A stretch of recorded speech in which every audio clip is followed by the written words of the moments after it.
Life corona કાળ દરમિયાન ઘણા બધા મદદના પ્રસંગો બન્યા અને આપણે બધા અહીંયા નાની મોટી કંઈક સેવા કરી હશે. મને જે સૌથી વધારે પ્રસંગ સ્પર્શી ગયો છે કોરોના કાળની સેવાઓ દરમિયાન, આઈ એમ શેરિંગ વિથ યુ. તામિલનાડુમાં મદુરાઈની બાજુમાં એક નાનું ટાઉન છે.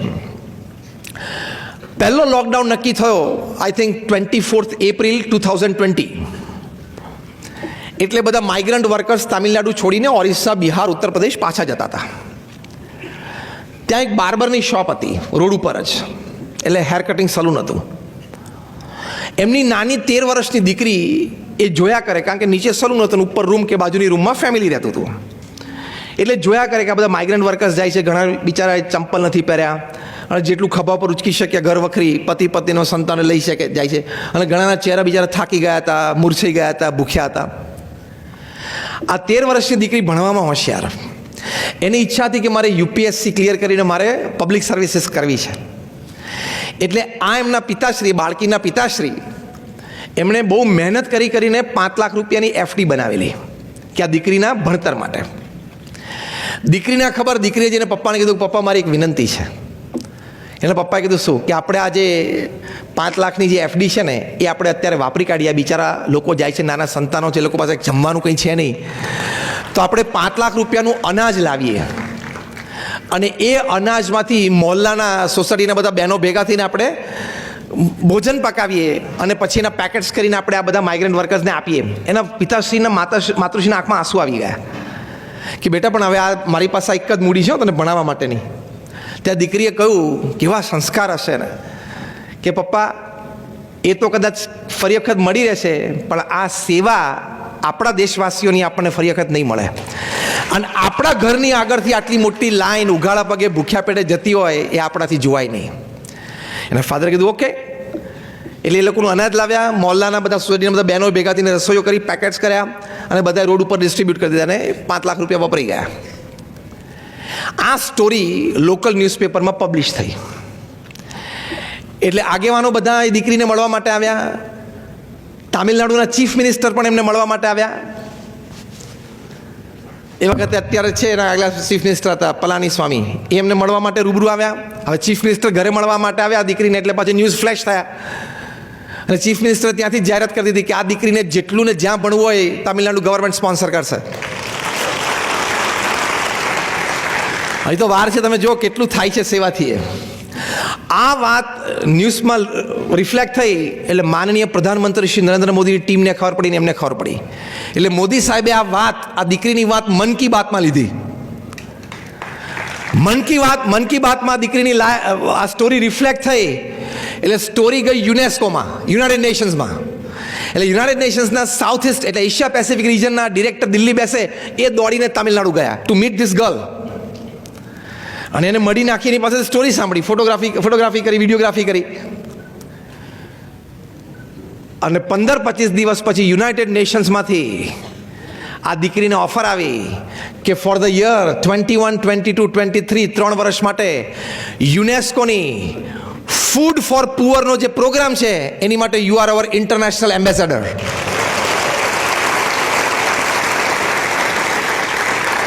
આ હેર કટિંગ સલૂન જે વ્યક્તિ ચલાવતા હતા એનું નામ સી મોહન અને આ 13 વર્ષની દીકરીનું નામ સી નેથરા. તમે આ નામ નાખીને ગૂગલ ઉપર આ સ્ટોરી વાંચજો, વેરી ઇન્ટરેસ્ટિંગ, ઇન્સ્પાયરિંગ. તો યુનાઇટેડ નેશન્સના ફૂડ ફોર પુઅર એનો જે પ્રોગ્રામ છે, સ્પેશિયલી આફ્રિકન કન્ટ્રીઝ અને પુઅર એશિયન કન્ટ્રીઝમાં ચાલે છે, એની શી બીકેમ એન ઇન્ટરનેશનલ એમ્બેસેડર. 13-14 વર્ષની ઉંમરે એને દુનિયાના 30-40 દેશોમાં જઈને ફૂડ ફોર પુઅર પ્રોગ્રામમાં એઝ એન એમ્બેસેડર લેક્ચર્સ પણ આપ્યા, ડિગ્નિટરીઝને પણ મળ્યા અને એનું ભણતર પણ સારું થયું અને she is having a wonderful future. આ બધી વાતો માટે એમણે સેવા કરી એવું નથી, સાંભળજો. આ બધી એની પાછળની પ્રોલોંગ સ્ટોરીની મેં તમને વાત કરી. પણ તમારા હૃદયમાં નિસ્વાર્થ સેવા હોય, He is there to note it and he is there to give it back to you. ભગવાન તો જાણે છે ને કે આના હૃદયમાં નિસ્વાર્થ સેવાની ભાવના છે અને ભગવાન જાણે છે અને ભગવાન એ યોગ્ય સમયે એનું વળતર પણ આપે છે. એ સિદ્ધાંત છે. તો જો આ દીકરીને વળતર મળ્યું, તો એક નાની 13 વર્ષની દીકરીને સંકલ્પ થાયને કંઈક કરી શકે છે, તો આપણે બધા તો ઘણા સોશિયલી અને ફિનાન્શિયલી વેલ પ્લેસ છીએ, કરવું જ જોઈએ. હું તો when I talk to professionals, when I talk to social gatherings, I tell them that if you leave this earth without making a small place better than how you found it, you did not deserve a human life.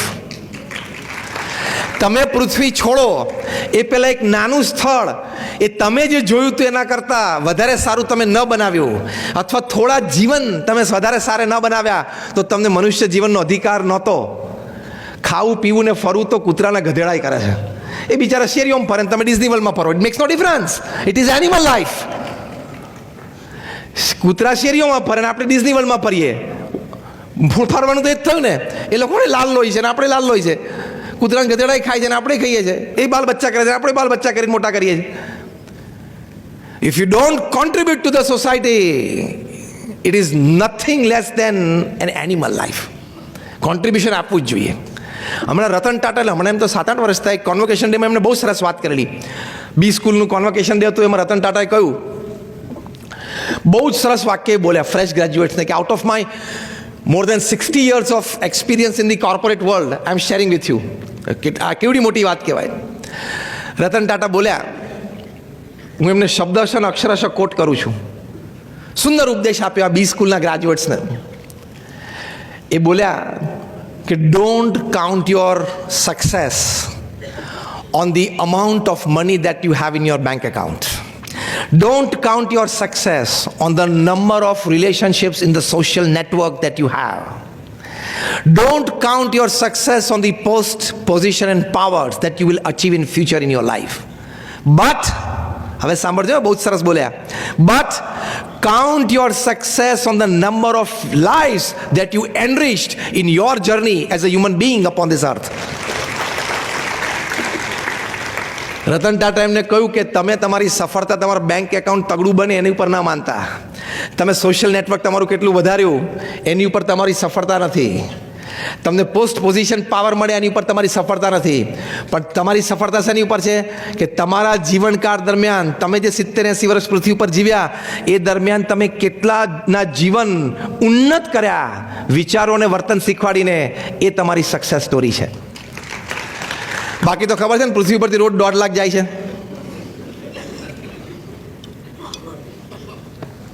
પૃથ્વી પરથી રોજ 1.5 લાખ જાય છે. 24 કલાક એટલે 86,200 second. દર 2 સેકન્ડે 3.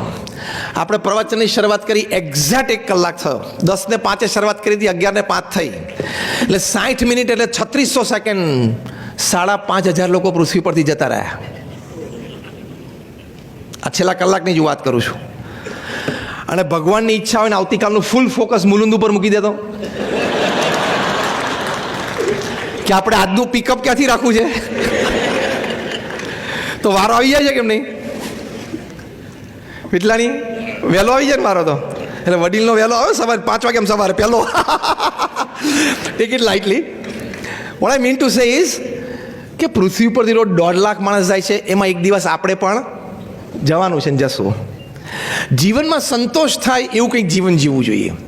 શિક્ષણ સારામાં સારું, નોકરી ધંધો વેપાર પણ શક્તિ પ્રમાણે સારામાં સારો કરો, પરિવારને સુખી કરવાનો પણ પ્રયત્ન ખૂબ સારો કરો, પણ સંસ્કાર અને સેવા એ પણ તમારા પરિવારમાં તમે રાખો. That is balance.